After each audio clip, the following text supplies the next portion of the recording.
Here's your forecast from the First Alert Weather Team. Coming off a very warm and muggy Monday with some isolated showers and downpours in the Cape Fear region. It was a stormier Monday, and for that matter, a portion of Monday night off to the north across North Carolina and into Virginia as well. You can see with this satellite and radar presentation, we are on the drier side of the fence this morning. We'll take a look outside to Wrightsville Beach, Johnny Mercer's Pier. A little hazy here in the top of the 5 o'clock hour. We're waiting on the sun, and we'll be waiting for a while. It doesn't rise till the top of the 7 here in early October. The view from the Murchison building in downtown Wilmington is a little hazy, but clear enough. I don't suppose you'll find any widespread dense fog on your way to Point B this morning, as temperatures and dew points unfall-like in the classic sense, still north of 70, but they'll be coming down over the next 24, 48, 60 hours or so. Maddie, beach day, look at her. And she satisfies the requirements of a tongue-out Tuesday in your dog walking forecast. She's enjoying time. And that forecast pretty friendly for you. We'll put a caution for a stray shower for the midday and afternoon hours. Some cloudy spells as well. But overall, nice day. Temperatures wiggling their way up to mainly the lower 80s this afternoon, a little lower than the top out point yesterday. 7 to 5 is what we're going to go with your cloud and future radar model akin to your dog walking forecast. Again, the future radar, not completely quiet, but pretty quiet. The cloud cover, the biggest bite out of the map.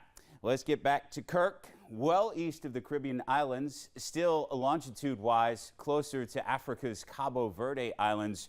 Kirk is a large system in terms of its diameter, and so it's pulling it together pretty well despite its large size. Strong tropical storm with maximum sustained winds of 60 miles an hour, and it is going to continue to be large, and it will get stronger per the National Hurricane Center forecast cone.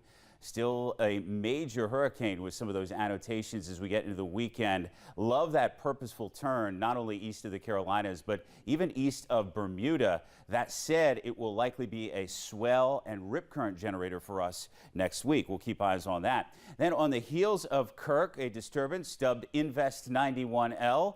Well, it has medium to high development odds over the next 2 to 7 days as it works west. No definable threat with that, but the tropics are popping. Let's check in with an unnamed disturbance as yet. Still just trying to congeal some thunderstorms in the western Caribbean. It still does have a development zone with medium odds. So thankfully not high odds, but the National Hurricane Center keeping eyes on that over the next week. It's not going to be like a repeat week of Helene, thankfully. You know, system coming from the Caribbean into the Gulf, and it's like, oh, Friday, Saturday, nuts. No, that's not on the table this week. Just sort of a slow roll with that system, and hopefully it doesn't come together as you're taking in your 7-day forecast, which is pretty easy on the eyes as we get back to local. Some cloudy spells, a stray shower today, some warm sun and pleasant breezes for tomorrow and Thursday. Weekend rain chances on the low side. Let's see if we can get a push of even cooler air than what we're expecting over the next 72 as we peek into next week. For now, we are far from those 50s and lower 60s. Kim and Bill, step outside numbers in the 70s. I think everybody just wants a break from the humidity. Yeah, a little sweat on the pumpkin this morning. I know, October, you think it's going to get a little bit drier, you know? Yeah, we need those incursions of Canadian air to help with the feels.